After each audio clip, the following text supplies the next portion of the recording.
Muito bem, meus amigos, nós estamos aqui na Praça 9 de Julho. Nós temos a oportunidade de falarmos com o professor de História, Thiago Bacanelli, inclusive colunista do Jornal Regional. Tem uma coluna muito bacana, que é a coluna Contando História, onde ele tem a oportunidade de trazer a história para os catanduvenses. E hoje nós vamos falar especificamente desta data importante, que é o 9 de julho. Vamos entender a importância do 9 de julho e como se originou.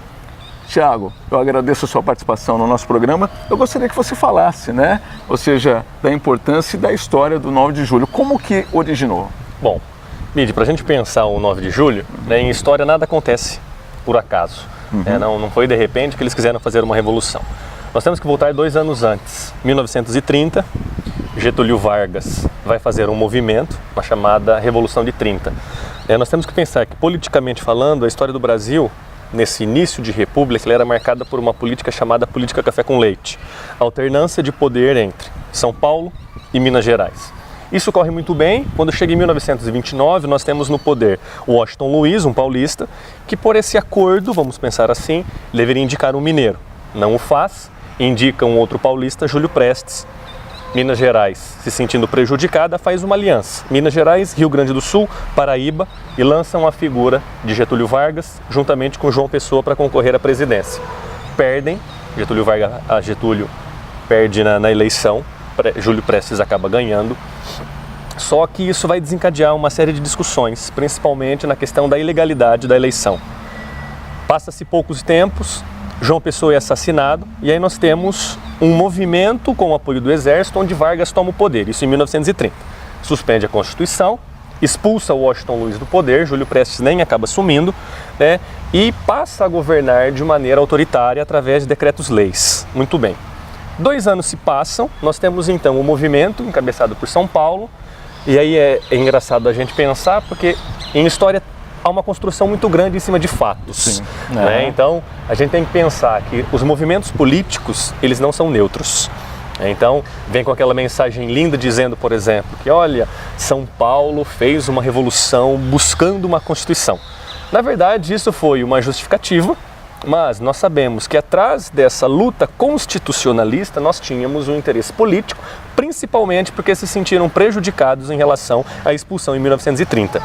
Então, nós vamos ter aí um grupo de paulistas se levantando contra o governo federal, no sentido de exigir uma nova Constituição, de um grupo pequeno vai tentar por partes fazer a separação de São Paulo, não vai conseguir, né? Nós vamos ver que com o desenrolar do conflito, São Paulo vai perder. E Catanduva, dentro desse aspecto da Revolução, teve um papel fundamental.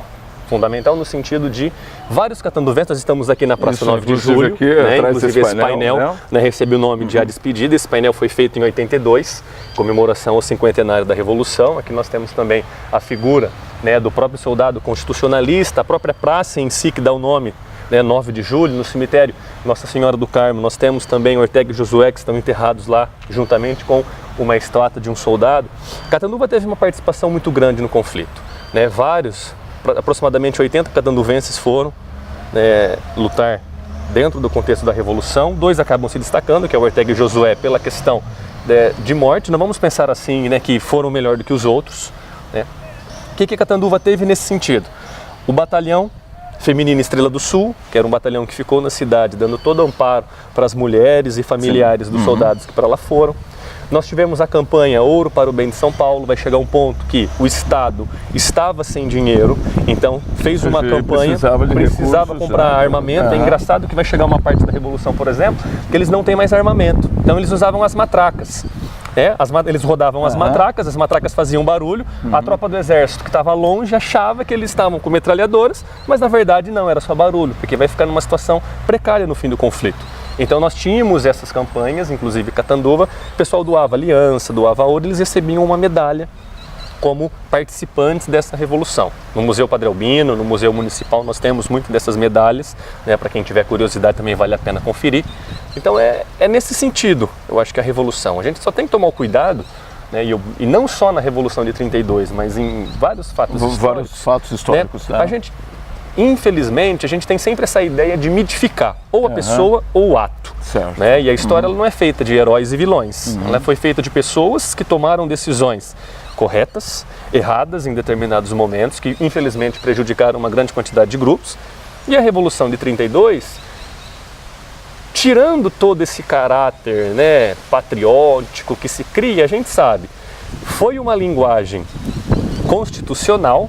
Isso, né, mesmo perdendo a Revolução, 2 anos depois, em 34, nós temos uma nova Constituição elaborada por Vargas, mas nós temos também essa parte, vamos pensar assim, esse recalque, né, de São Paulo, que se sentiu prejudicada principalmente pela Revolução de 1930. Muito bem, e hoje, né, Tiago, nós temos o 9 de julho, hoje é um feriado, né? Eu acredito que a maioria das pessoas, muitas vezes, elas hoje em dia não dão a real importância, né? Quando nós temos um feriado, a pessoa não sabe, né? Ou seja, o porquê que está se celebrando. E hoje, por exemplo, o 9 de julho, nós temos essa data importante histórica para o povo paulista, né? Sim. Ou seja, você acredita que falta um pouco da conscientização das pessoas, dos jovens em geral, em relação às datas históricas? Sim, totalmente.